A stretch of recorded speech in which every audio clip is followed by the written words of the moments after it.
So today's science snack is brought to you by the words neural pathways. Neural pathways. And of course, this page here is referring to the page in your participant journal. So if you'd like to jot some things down there that are helpful for you, and of course, reflect on them later or ask questions about them. So are you familiar with this phrase or slang in English when you say, I got in a rut, I fell in a rut? I don't know if that translates into other languages. It means like you're falling into like the rut means the rut in a road, you know, when a wheel goes through like say a wet, muddy road and it makes a track. And then you go over that track again and it makes the track deeper. So in English, when you say you're getting in a rut, it means like you kind of got stuck into a certain habit. And you're in, another way you could say it on the positive side is, I got in the groove, right? I got in a groove. So those phrases, what I think it's pointing to at the level of our brains is that there's actual ruts, tracks, or grooves in our brains and in our nervous systems.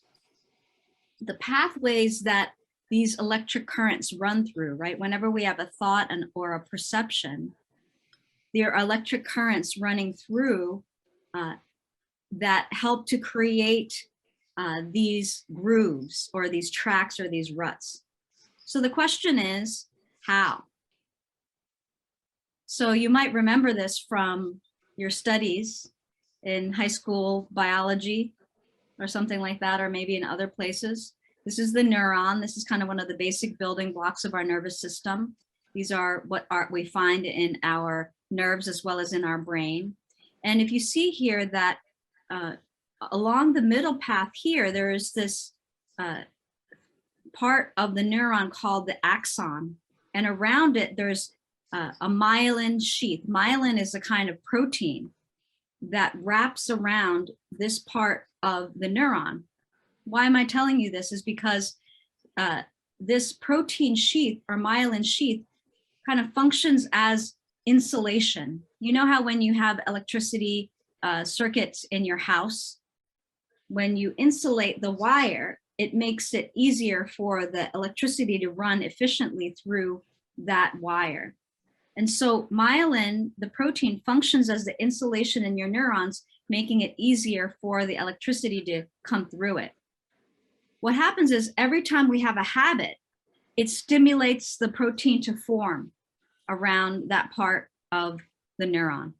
So that's literally what makes that track or that rut or that groove that makes it more easy for the electricity or the habit to run through that particular pattern.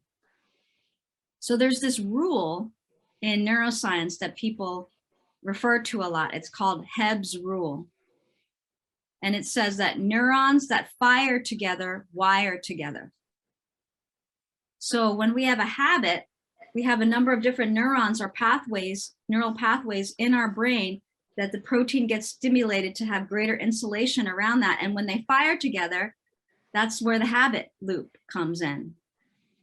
So the reason why we are practicing mindful gap, one of the main reasons, is that it helps us to step out of our old tracks or ruts in our brains and gives a chance for a new neural pathway to be created.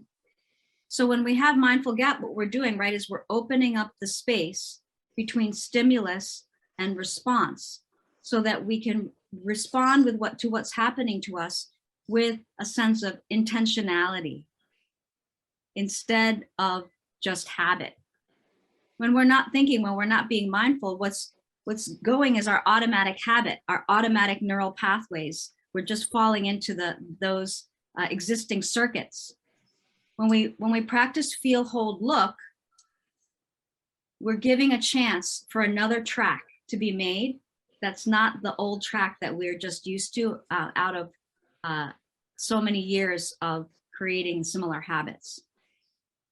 So I thought we would just share that with you as a way of making a connection between what we're going to be talking about today, clear seeing, how we're going to connect it to the previous step of Mindful Gap.